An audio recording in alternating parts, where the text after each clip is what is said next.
Hi und herzlich willkommen zu diesem neuen Video. Heute haben wir für euch 5 Hunderegeln, die wir seit Tag 1 mit unserer Beagle-Hündin Bea strikt befolgen und die uns einfach total in der Hundeerziehung weitergebracht haben. Und ja, wenn euch das interessiert, dann bleibt unbedingt dran und viel Spaß bei diesem Video. Unsere erste Regel und auch somit die wichtigste Regel: Bea bekommt kein Essen. Und jetzt wartet. Bea bekommt kein Essen in der Küche direkt so vom und während dem Kochen. Bea bekommt kein Essen vom Tisch, während wir zum Beispiel essen. Und sie bekommt auch kein Essen, zum Beispiel wenn wir gemeinsam mit ihr im Bett liegen und wir essen was auf der Couch oder so, dann bekommt sie auch hier kein Essen. Das liegt daran, dass nicht nur Beagle, aber sehr viele Hunde einfach sehr verfressen sind.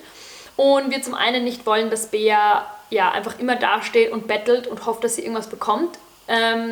Sie soll ja auch nicht übergewichtig werden und dieses Betteln hat halt auch irgendwie so eine gewisse Abhängigkeit. Und ein noch viel größerer und wichtigerer Punkt für diese Regel für uns ist, dass es einfach extrem stresst, weil ein Hund die ganze Zeit auf Abruf ist und die ganze Zeit hofft, dass vielleicht irgendwas runterfallen könnte, dass vielleicht irgendwas abspringen könnte, egal was. Und das haben wir einfach von vornherein abgedreht. Deswegen kann Bea, auch wenn wir ganz normal beim Tisch essen, kann sich Bea ganz entspannen und auf ihrem Platz liegen. Weil sie einfach weiß, da gibt es jetzt nichts. Und später natürlich kann sie auch die Karottenschalen vom Kochen essen. Aber wichtig einfach nicht, während wir gerade kochen oder während wir gerade essen. Denn so weiß Bea ganz genau, wann sie was bekommt. Manchmal gibt es natürlich Ausnahmen und sie weiß auch ganz genau, wenn ich eine Karotte schäle, dass früher oder später die Schalen in ihrem Futternapf landen werden. Aber so grundsätzlich ist das für uns eine super, super wichtige Regel, die einfach auch für Beas Gesundheit wichtig ist, weil sie soll einfach nichts essen, was nicht für sie gut ist. Und vor allem, wenn ihr zum Beispiel Kinder in eurer Familie habt oder ganz junge Kinder, die dann auch vielleicht oft Snacks essen, wo es runterfällt, dann möchten wir einfach vermeiden, dass Bea sofort hinstartet und das einfach ohne Fragen einfach isst. Weil es gibt einfach so viele Hunde, die allergisch reagieren. Es gibt so viele Lebensmittel, die einfach nicht gut sind für Hunde. Und das sollte auf jeden Fall vermieden werden. Und deswegen gibt es für uns diese Regel seit Tag 1 mit Bea. Unsere zweite wichtige Regel, und die ist vor allem wichtig, wenn ein Hund in zum Beispiel eine größere Familie kommt oder in eine Beziehung, und so wie es auch in unserem Fall ist, der Hund hat einfach mehr Bezugspersonen, nämlich Max und mich. Und das war auch von vornherein klar. Und wir haben so immer gesagt, das Training geht nach der Linie, die Max vorgibt, weil er einfach zu der Zeit, wo wir Bea bekommen haben, mehr Zeit hatte. Und da ist es eben ganz wichtig, dass man sich einfach abspricht. Aber ganz wichtig ist hier, und das schaffen wir auch nicht immer, aber sich vorher Gedanken zu machen, Regeln aufzusetzen und einfach ganz klar zu kommunizieren, was ist in Ordnung, wie machen wir was, wie wollen wir das gestalten. Weil es ist dann super unangenehm, wenn zum Beispiel der eine gerade mit dem Hund trainiert und der andere Person glaubt, irgendwas besser zu wissen oder glaubt, auf irgendwas hinweisen zu wollen. Und das kann oft einfach aus dem Unterbewusstsein kommen. Aber diese Bemerkung kann dann vielleicht dem Gegenüber das Gefühl geben, du kritisierst gerade, wie ich mit dem Hund umgehe, oder du mischst dich jetzt irgendwie ein. Und das ist eben ganz schwierig, weil bei einem Trainingsprozess ist nicht nur der Hund super konzentriert, sondern meistens auch derjenige oder diejenige, einfach die Person, die mit dem Hund trainiert, und die ist auch super konzentriert. Und da kann es dann oft einfach sehr störend sein, wenn dann jemand die ganze Zeit mitredet. Deswegen unser Tipp an euch, und den wir auch immer wieder befolgen: Wenn es solche Situationen gibt, wo ihr euch vielleicht nicht ganz einig seid, merkt euch das und sprecht darüber, wenn Zeit ist. Denn während dem Training ist alles irgendwie stressig und man ist schon mit 100 Gedanken im Kopf, wie man es am besten machen soll.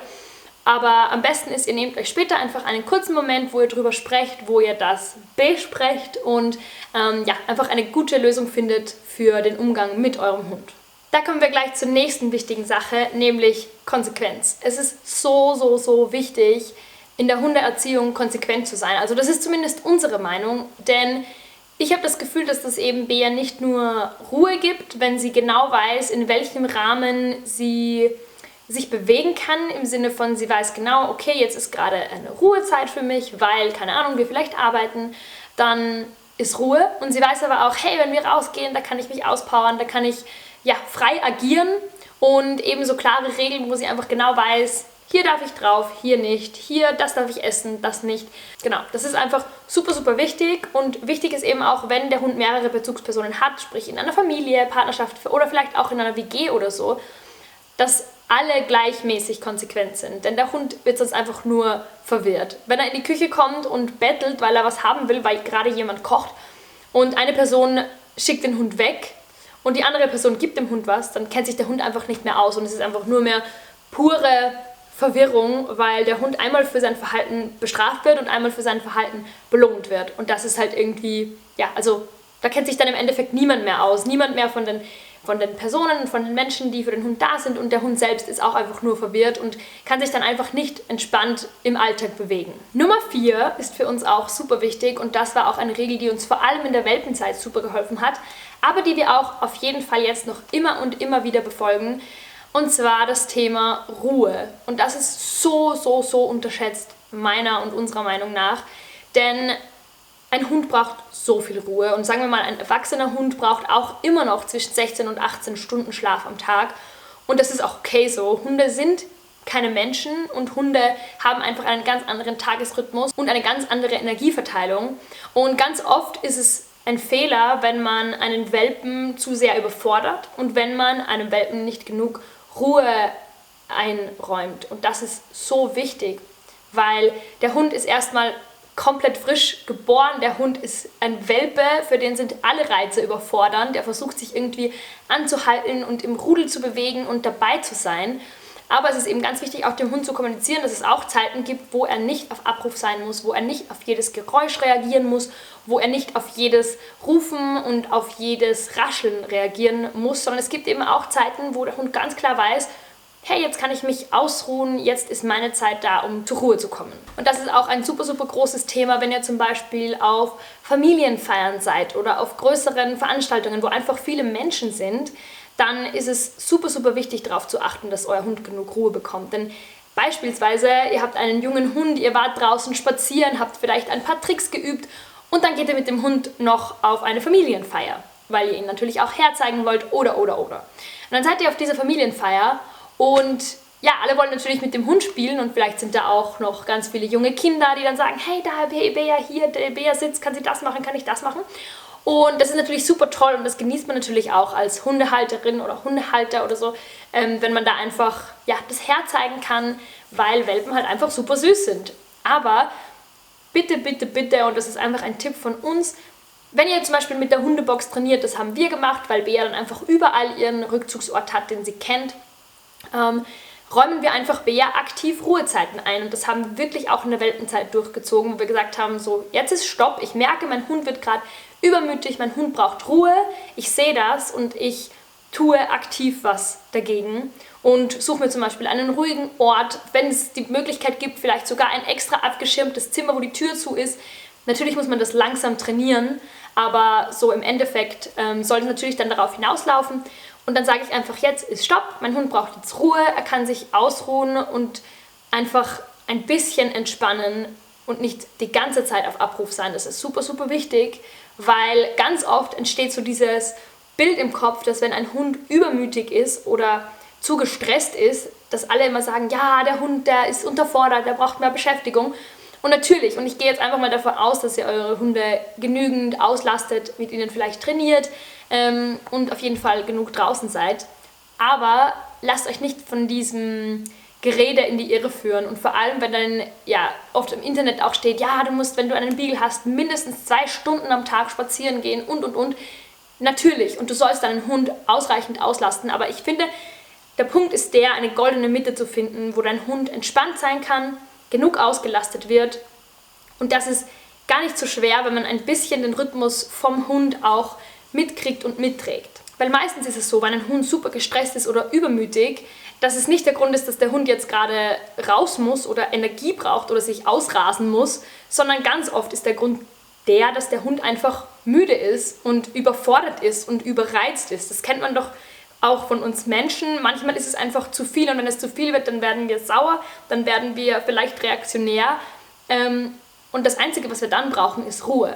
Und ganz oft gehen dann die Leute raus mit dem Hund, wollen ihn noch mehr mitnehmen, noch mehr in den Alltag Das heißt, wenn ihr zum Beispiel einen Hund zu Hause habt, der vielleicht super übermütig ist oder schnell gestresst und ihr wisst aber, er war draußen, ihr habt vielleicht mal geübt, trainiert, er ist auf jeden Fall ausgelastet, dann versucht es doch einfach mal mit Ruhe und versucht ihm wirklich auch die Möglichkeit geben. Wenn ihr in einer Familie zum Beispiel seid mit vielen jungen Kindern, versucht auch mit den Kindern, gemeinsam mit den Kindern zu erklären, der Hund braucht jetzt Ruhe und Ruhe bedeutet nicht rufen, nicht streicheln, nicht ständig hingehen und angreifen, nicht die ganze Zeit alles auf den Hund fokussieren, denn sonst kann er einfach nicht abschalten und sonst kann er sich einfach auch nicht richtig erholen.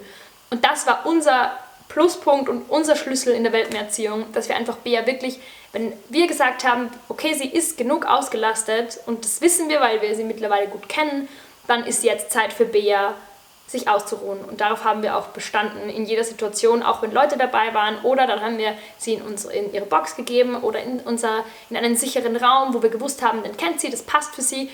Und dann hat sie auf 2-3 Stunden einfach durchgeschlafen. Und dann haben wir sie einfach wieder dazugeholt und sie war super entspannt. Und es war alles super easy und locker. Und Regel Nummer 5, und die ist, würde ich sagen, die schwerste und auch für mich immer die schwerste umzusetzen. Denn eine ganz, ganz, ganz wichtige Regel ist, dass wir die Grenzen unseres Hundes kennen und dass wir diese auch einfordern bei anderen Menschen. Und das ist ganz schön tricky, auch für mich, denn ich bin so, ja, irgendwie mehr People-Pleaserin als alles andere. Und das ist super, super mühsam, weil es eben so, so wichtig ist, für, ich sage jetzt mal in unserer Situation, für Bea diese Grenzen einzufordern in jeder Situation. Weil ihr müsst euch immer denken, ihr seid für euren Hund verantwortlich und nur ihr könnt Entscheidungen treffen für das Wohlbefinden eures Hundes. Nur ihr könnt entscheiden, ob euer Hund jetzt Ruhe braucht, ob er was zu trinken braucht, ob er was zu essen braucht. Nur ihr könnt das sagen. Und ganz oft in Situationen, vor allem mit anderen Menschen oder im Kontakt mit anderen Menschen, ist es so, die entweder ja keine Ahnung von Hunden haben, sich nicht so damit beschäftigt haben oder einfach so dieses durchschnittliche Halbwissen über die Hundeerziehung, wo man dann sagt, ja, der Hund ist übermütig, na klar, der muss ja auch raus, der ist unterfordert, der gehört ja beschäftigt. Ja, okay, aber wenn ich jetzt mal davon ausgehe oder so, dass ihr euren Hund auslastet, dann gibt es oft ganz viele andere Gründe, warum mein Hund gerade gestresst ist. Und vielleicht ist es der Grund, dass einfach zu viele Leute in der Umgebung sind, zu viele Reize und dass es dem Hund einfach zu viel ist. Und dann sollt ihr und müsst ihr mutig sein, diese Grenzen einzufordern. Und ihr müsst euch trauen zu sagen, es ist jetzt genug, mein Hund braucht jetzt Ruhe und diese Ruhe möchte ich meinem Hund jetzt auch geben. Und auch wenn dann alle anderen sagen, ach und hör auf und bla, das ist ja ein Hund und kein Mensch. Über diese Sachen müsst ihr einfach alle drüber stehen, weil im Endeffekt geht es um euren Hund, um das Lebewesen, für das ihr Verantwortung tragt.